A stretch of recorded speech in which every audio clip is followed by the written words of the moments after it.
Maak die Bybels oop saam met my by die boek van Esegiel, hoofstuk 37, Esegiel 37, en dan ook by Efesiërs hoofstuk 5.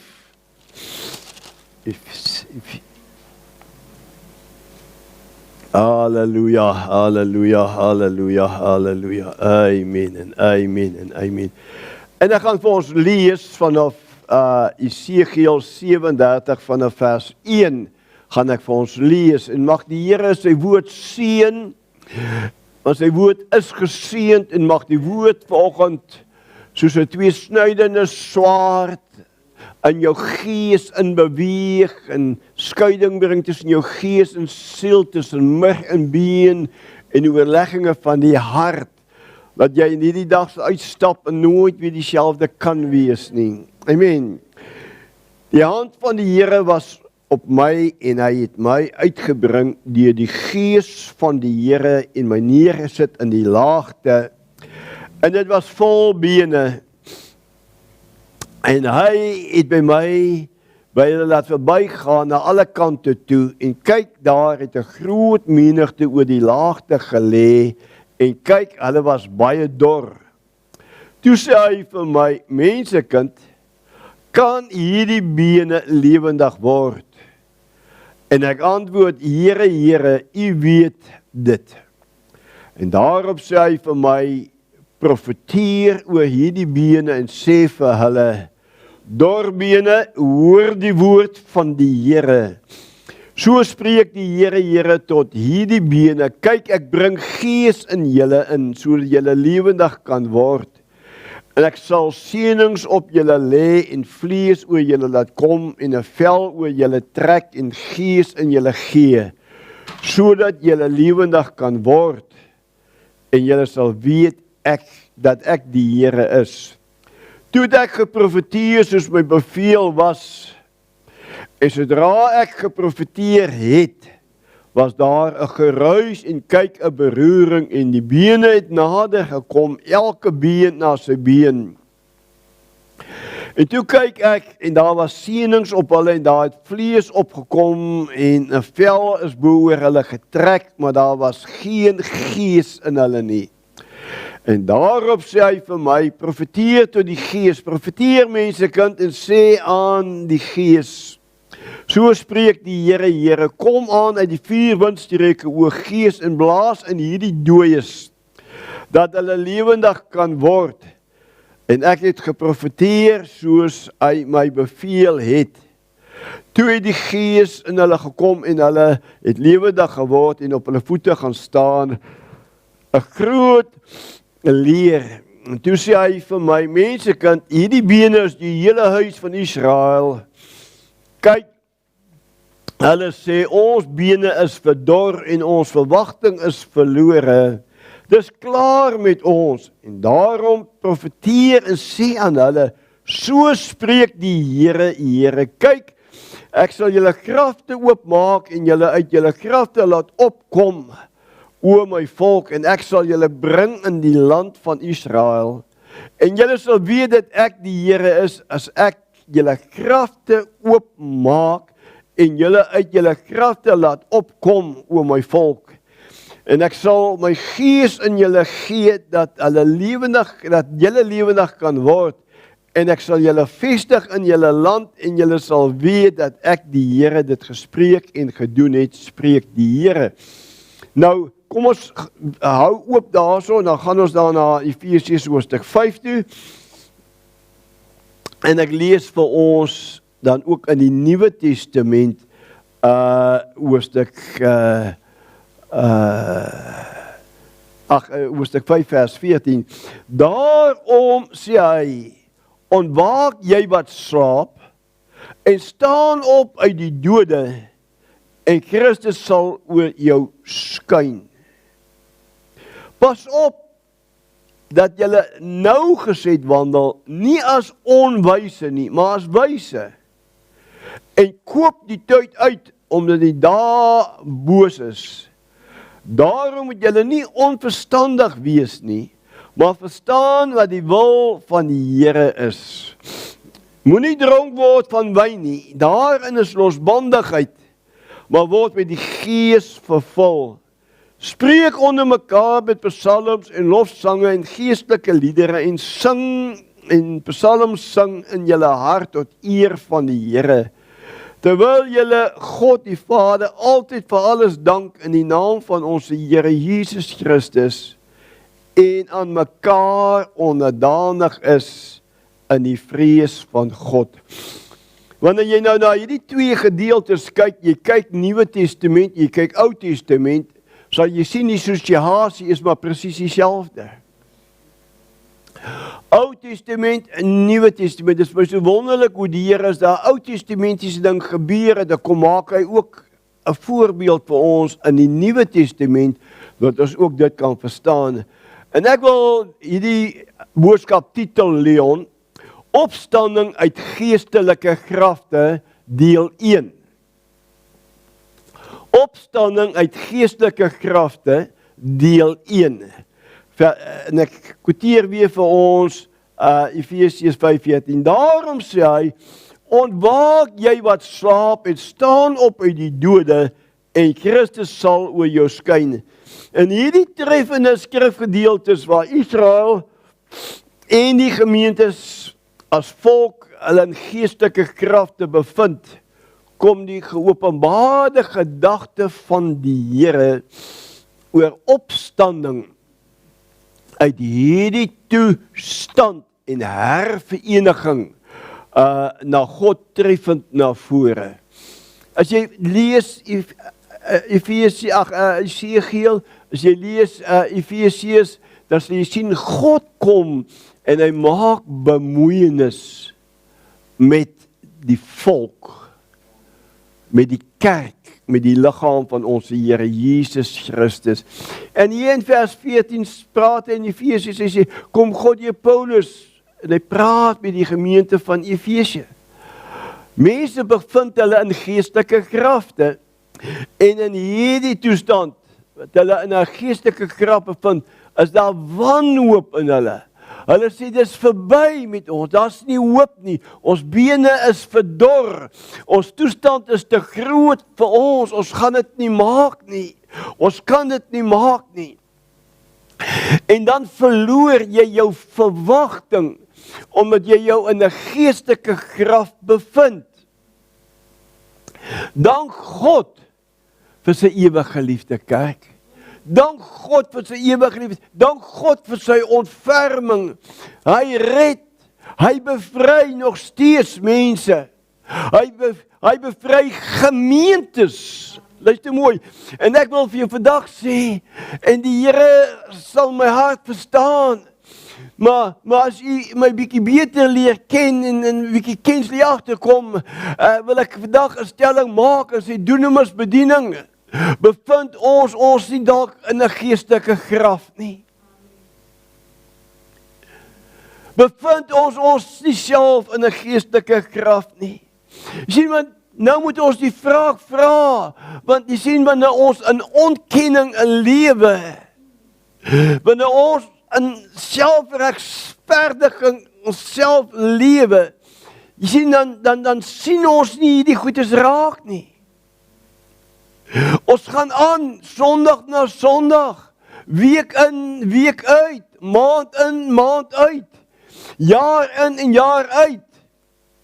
Jy sien maar, wanneer jy in daardie geestelike graf is, besef jy nie jy's daarin nie. Al wat jy uitroep, wat help dit? My bene is verdor, my toestand is te groot. Maak nie saak wat die probleem is, of dit nou emosionele is, of dit nou finansiëel is, of dit nou 'n siekte toestand is, of 'n geestestoestand, maak nie saak nie. Daardie man, vrou, verskoning, daardie gemeente roep uit. Ons bene is verdor, dis klaar met ons, ons is verlore, daar's geen hoop nie, God sien ons nie meer aan nie. Maar die ergste van alles is, ons gaan deur ons rituele. Luister mooi, totdat jy nie verstaan wat 'n geestelike graf is nie. sal jy nie jou geestelike toestand verstaan nie. Nou jy sien, amen, wat is 'n geestelike graf? Nommer 1, wat is 'n geestelike graf? 'n mens kan 'n kind van die Here wees. Jy kan jou Bybel lees, man. Jy kan self bid. Jy kan selfs getuig. En dan bevind jy jou in 'n geestelike graf. Want jy sien jou woorde en jou aksies en jou rituele as als in die sielsrealm. Want wanneer jy in 'n geestelike graf is, kom jy nie agter die krag van die evangelie. Is nie daar nie. Jy loop maar hier en jy werk deur jou dinge. Gaan deur jou rituele, gaan deur al die emotions. Maar jy besef nie waar en hoe diep jou geestelike graf is nie. Geestelike graf is 'n plek waar ons die teenwoordigheid van God nie ervaar nie. Kan ek dit weer sê, wat is 'n geestelike graf? 'n Geestelike graf is 'n plek in my en in jou en in 'n gemeente se lewe waar ons deur al die dinge gaan. Ons sing. Ons hef hande op. Ons halleluja prys die Here. Ouens, ons bid vir die siekes. Maar die teenwoordigheid van God en genesing is nie daar nie. En baie van ons, en ek wil, ja, die meeste van ons, wat ons self noem, kerksmense,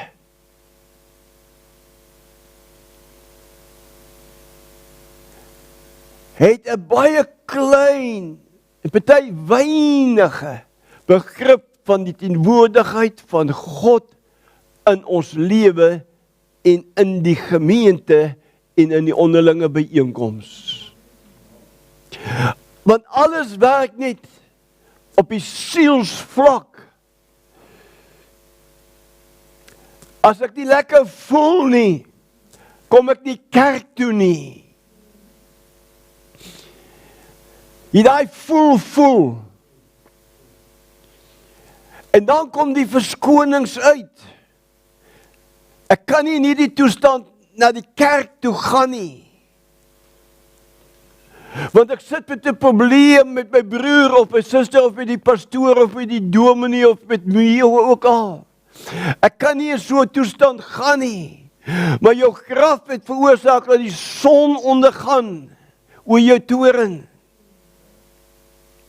Jy het nie reg gemaak nie, en hoe langer dit vat, hoe dieper sak jy weg in daai geestelike graf. En naderhand word jou hart so verhard. Nou begin die uitsprake kom, en die kritiek kom, en die oordeele kom, en ons spreek hierdie dinge, want hoe dieper jy in hierdie geestelike graf ingaan, hoe minder en hoe minder en hoe minder word jy, en is jy bewus van die teenwoordigheid van God, geliefde. Verstandelik glo ons, maar daar's geen geesbelewenis nie. Die pastoor het maar droog gepreek vandag. Die teenwoordigheid nie. Ek kon net so wel by die huis gebly het. Maar jy sien, jy verstaan nie, jy's in 'n geestelike graf. Want as jy nie in daardie graf was nie, sou jy autoriteit in die geestesrealm geneem het met die mag en gesag wat God jou gegee het oor daardie ding wat oor die gemeente en oor die gemeenskap gehang het. Geen geesbelewenis met die Vader, met die Seun en met die Heilige Gees nie. Baie van ons, en baie van ons, en ek praat nou met ons, en ons YouTube-kykers, en iemand vra vir my gisteraand, pastoor, daardie woord wat jy verlede Sondag gegee het, of die week voor dit, oor die bedrieglike hart, toe jy gesê het, as iemand wat 'n besluit het van iemand met koste bereken, kan dit vir ons YouTube-kykers ook wees. Ja, 1000-mal ja, kykers, dit kan vir jou ook wees, want wanneer jy 'n YouTube-kyker is van Dunamis Bediening, is jy deel van hierdie bediening, en as jy 'n woord uitgaan, dan raak dit jou ook. Maar jy sien, kind van die Here, ek wil jou in hierdie dag sê, daar's geen aanvoeling. Geen aanvoeling nie. Ons kan baie praat, maar ons kan nie stil raak en net toelaat dat die Gees van God, die teenwoordigheid van Papa, van Jesus, in die atmosfeer, in ons gees, in ons siel, in ons liggaam, en in ons teenwoordigheid inbring nie. Nee, baie van ons dink hoe harder ons lawaai maak, hoe harder ons bid, hoe geesteliker is ons. Nee, kind van die Here, meet jou verhouding, meet jou gebedslewe aan die teenwoordigheid, aan die manifestasie van God se teenwoordigheid. Hoeveel teenwoordigheid van God is in my en in jou gebede? Hoeveel teenwoordigheid van God is in die prediking, kind van die Here? Dis die vraag wat moet gevra word om te bepaal, hoe diep is my geestelike graf? Of is ek in 'n graf? Is ek ja of nee? Jy sien, kind van die Here, maar as ek nie verstaan wat 'n geestelike graf is nie, hoe kan ek myself daar uitkry? Want baie mense is in 'n graf en hulle weet dit nie, hulle kom dit nie agter nie. Hulle het beweeg, hulle het gepraat, hulle het gewerk, maar geestelik was hulle dood en van God verwyder. In hulle harte was daar 'n koudheid, 'n wanhoop en ellende. Hoeveel van die kerksmense kan 'n amen op hierdie woord sê? Daar's 'n koudheid. Ek voel niks nie. As so dood die binne in my. Die doodsbeendere, hulle roer. En nou roep jy uit in wanhoop en in ellende, dan verklaar jy, daar's nie hoop vir my nie. Geestelike kragte. Maar vanoggend praat God met my en met jou oor 'n opstanding. U en ek hoef nie langer in 'n geestelike graf te lê nie. God se ewige liefde, God se bemoeienis in my en jou en in die gemeente en die gemeentes van ons Here Jesus Christus, kom God en hy wil bemoeienis maak. Maar hy wil hê ek en jy moet verstaan in die dag daar's hoop. Ek en jy hoef nie in 'n geestelike graf te bly nie. In hulle harte was daar koudheid, het ek gesê. Hulle het vir hulle self gesê, ons bene is verdor, is klaar met ons, net so lyk mense van wie Paulus in Efese skrywe. Die liggaam sonder gees is dood. Die kerk, en u en ek is die kerk, ons is die gemeente vandag. Maar kind van die Here, sonder God se gees is jy geestelik dood. Ek kan dit nie genoeg beklemtoon en deurgee vir ons vandag nie. Sonder God, Heilige Gees, kan jy God nie belewe nie. En dis hoekom my en jou, ons gewete word afgestomp. Want jy sien, ons maak God se Gees stil in ons lewe. Jy sien, ons wil nie hoor nie. Ons wil nie besef nie dat ons geestelik dood is nie. Ja, ons het 'n gedaante van godsaligheid, maar daar's geen krag nie. God is nie daar nie. Geen geesbelewenis nie.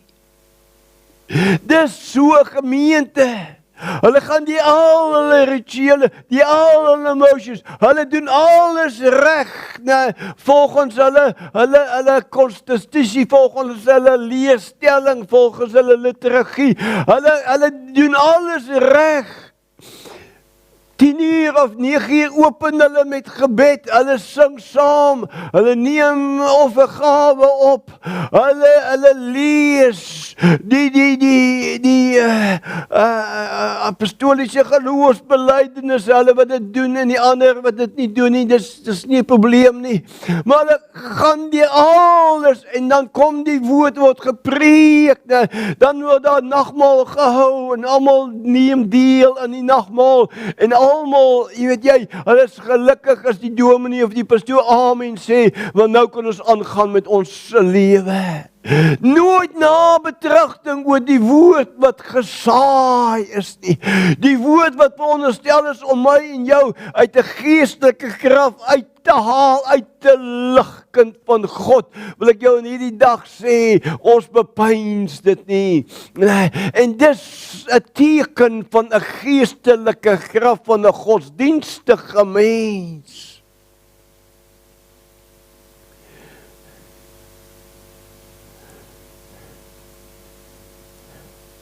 Dis 'n geestelike krag. Want ek praat oor opstanding en ek sê nie vir jou wat dit is nie. 'n Liggaam sonder 'n gees is dood. Nou hoor, wat sê Jakobus 2 vers 26, hoor wat sê hy. Want soos die liggaam sonder gees dood is, so is ook die geloof sonder die werke dood. Dunamisbediening, YouTube luisteraars, hoe lyk jou werke? Hoe lyk jou werke? Jy sê jy het geloof, maar wys ons werke deur ons geloof. Sien, kind van die Here, iemand wat aan die slaap is, weet nie wat om hulle aangaan nie. Hulle weet nie wat om hulle aangaan nie. Hulle slaap.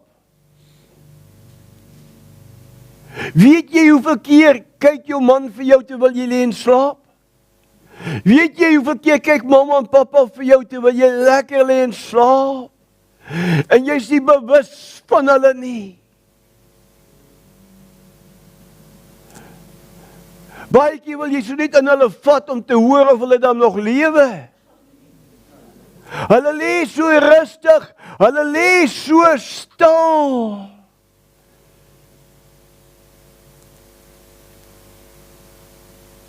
En dan kyk jy, haal hulle nog asem. Maar hulle is nie bewus nie, hulle slaap. En dis wat God deur sy profeet Jesegiel en sy apostel Paulus vir my en jou sê, ontwaak, jy wat slaap. Sien, iemand wat in 'n geestelike krag is, hulle verstaan nie, hulle is in 'n geestelike krag nie. En daar moet daar 'n ontwaking kom, geliefde. En die Here praat op hierdie dag met dunamisbediening. En hy praat met elke een wat luister.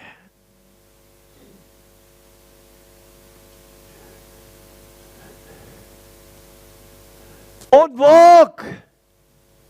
Ontwaak! Staan op! Staan op!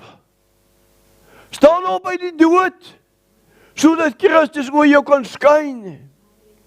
Nou as jy sien, kind van die Here, wat veroorsaak dat 'n mens in 'n geestelike graf kom? Wat veroorsaak dit? Eerstens sonde. Jy sien, kind van die Here, wanneer ek Sondag verbreek ek verhouding met God. En ek verval in geestelike duisternis. En wanneer ek volhard daarin, sal jy agterkom, jy bevind jou in 'n geestelike graf. Jou gewete is afgestomp. Jy kan sit onder watte geklank van die woord van prediking. Jou hart is so verhard, want dit is wat die sonde maak, kind van God. En wanneer ek en jy in sonde volhard, sak ons dieper, en ons sak dieper in 'n geestelike graf in. En hoe dieper ons gaan, hoe minder word ons bewus, en is ons bewus van God se teenwoordigheid. Kind van die Here, ek wil vir jou vandag sê, al sou ek myself regverdig, sou ek tog 'n diepe sonde oortuiging ervaar. Tweedens, tradisies. Klou vas aan jou tradisies eerder as aan die woord van God. Iemand wat die mens bo God verhef, sal gou agterkom, daar is 'n skeiding. Weet jy, sekere mense hang 'n dooie kerkisme aan. En hulle beland in 'n geestelike graf, want dis die leerstelling van hulle kerk. Daar gebeur niks. Hulle beleef God nie. Hulle gaan deur al die rituele, maar God is nie daar nie. En weet jy, die ergste van alles is, hulle kom dit nie agter nie. Hulle weet dit nie, want hulle is aan die slaap. Hulle weet dit nie. Kind van God, ek en jy het herlewing nodig. Ons moet opstaan uit hierdie geestelike kragte uit. Ja, kind van die Here, ek wil vir jou sê, as soveel mense praat jy met hom oor God, dan sê hy vir jou, maar ek het my kerk. So ruk terug hier in 'n diens, wil ek vir iemand bid, ons sê nee, maar my profeet het gesê, jy moenie laat iemand anders vir jou bid nie, die profeet moet vir jou bid. Ek sê dit is reg so, hulle moenie vir jou hande oplê nie, ek sê dit is reg so. Ek sê, glo jy dat God jou wil gebruik om mense gesond te maak? Sê ja. Ek sê nou, as jy jou hande op mense gelê, wie is jy?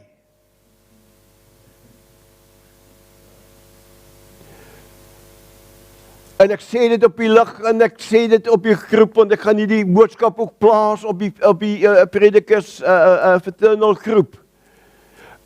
En ek verstout my en ek vra op hierdie groep, help my dat ek kan verstaan, is dit so? Het ons skrif vir dit, dat ons vir die gemeentelede sê, moenie dat iemand vir jou hande oplê nie.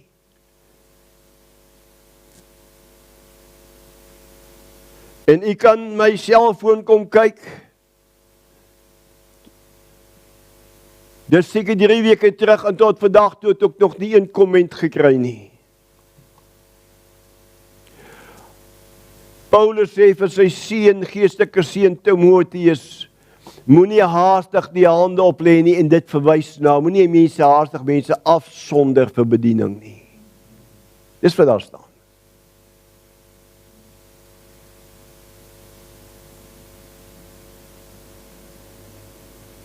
Maar jy sien, dooie kerkisme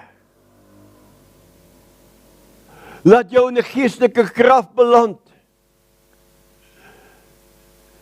Jy bly in jou hokkie, jy bedien nie uit nie, jy sien nie buitentoe nie. Jy beleef God nie. Want jy sien, as jy God beleef, kan jy sê jy nie anders te kan. Dit word 'n fontein van lewende water, en dit begin op te borrel, die teenwoordigheid van God, en nou borrel dit op, en nou word jy getuie van die Here Jesus Christus. Jy sien, kind van God, hoe diep is my en jou graf? Sien, dit is mooi en dit is reg om loyaal te wees teenoor jou gemeente, teenoor jou denominasie, maar geen gemeente kan bokant die woord van God verhef word nie.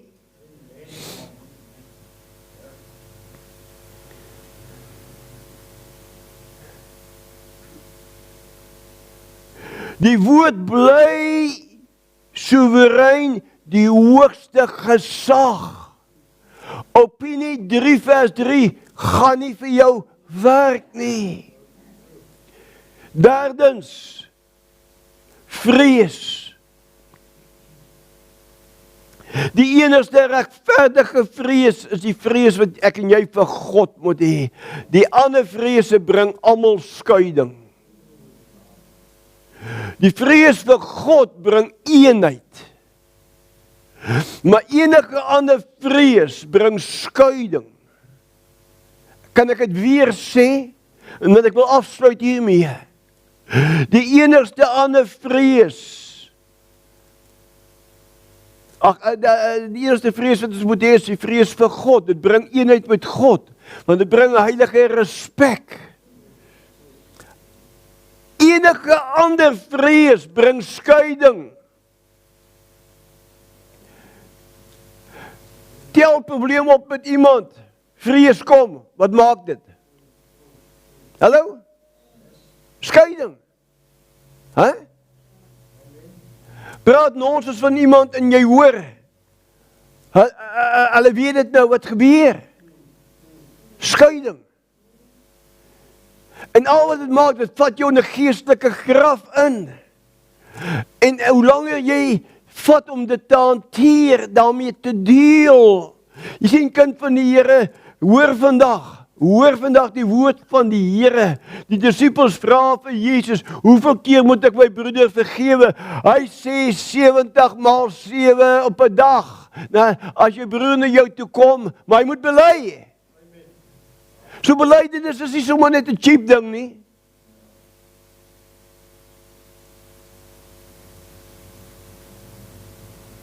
Hy moet jou vergewe. Moenie dat dit jou in 'n geestelike graf inneem en jou vashou daarin nie. Kom uit. In die naam van Jesus, vrees gaan vir jou in die moeilikheid bring, maar vrees is 'n ander vorm van geloof. Vrees is 'n ander vorm van geloof. Vrees is 'n ander vorm van geloof. Sê die woord van die Here nie, dit wat jy vrees sal oor jou kom nie.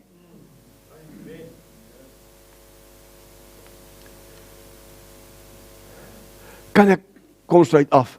Vierdens, onkunde. Onkunde word deur die duiwel gebruik om ons in 'n geestelike graf te laat beland. Die Here gaan nie vir my onderneem nie. Ek doen dan dit en ek doen dit en kyk hoe maak die Here met my. Hallo? Wie van julle was al in so 'n geestelike graf gewees? Okay, daar is 'n Bloemfontein. Hæ? Kom kyk. Sien, hy hou jou in onkunde, hy gee jou net 'n gedeelte. Hy laat jou nie toe, laat jy die hele waarheid hoor nie. Daar's medes wat gevorm word met een woordjie, met een ding. Nou, die ander is almal verkeerd, net hulle is nou reg. Jy sien, hy hou jou in onkunde. Die Vader en die Seun en die Gees, is hulle een, ja of nee? Hulle is een. Jesus sê, ek en die Vader in my, en die dag sal ek in julle wees, en julle in ons wees. Ons is een. Amen. Nou jy sien, onkunde, maak dit jy in 'n geestelike graf beland. Hulle is onkundig aangaande God se liefde. Wat kan jy doen? Wat keer dat God se liefde kleiner word as jou probleem. Hè? Hallo? Nee, God het my nie meer lief nie. God het vir my vergeet. Hoekom het hy vergeet? Want ek het nou dit en dit en dit en dit aangejaag.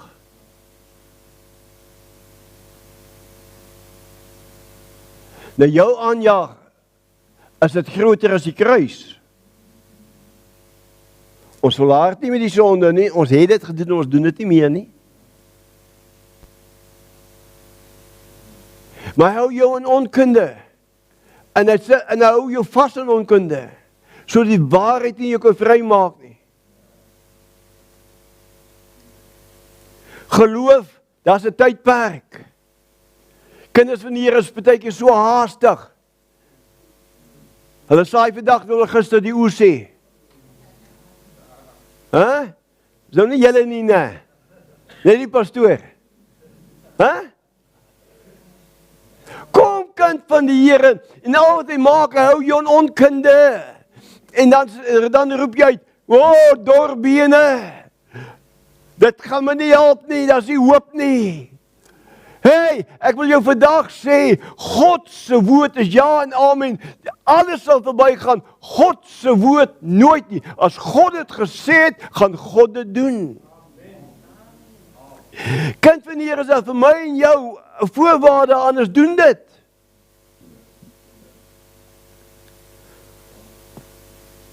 Hulle is onkundig aangaande God se liefde, God se trou en God se genade.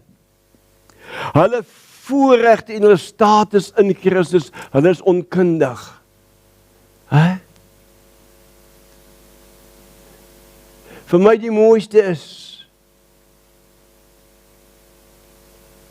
van die mooiste is, wat my altyd vir my so lekker is. Ek is geskape na sy beeld, na sy gelykenis. En wanneer ek na jou kyk, sien ek God se beeld, God se gelykenis. En as baie keer dan kyk mense en dan wil hulle, as ek, hou op om nonsens te praat, man. Weet jy, wanneer hulle praat nie, dis nonsens. Want dit is nie waarheid nie. Moet ek dan vir hulle liewe sê, hey, hou op om so te lieg, man.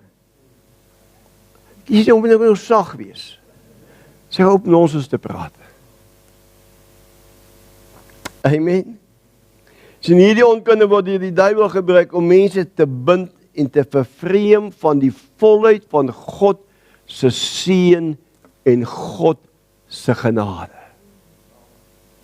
Wanneer jy dink God het nie meer genade vir jou nie, graf toe. Luister baie mooi, en ek gee nie, en ek praat nie sonder goed nie, dis die Here ken my hart, en ek wil hê jy moet dit baie duidelik wees. Maar ek sê vir jou, jy het nog nooit die diepte van God se genade gesmaak nie. Jy het al dalk geproe aan sy genade, maar die diepte is net te groot.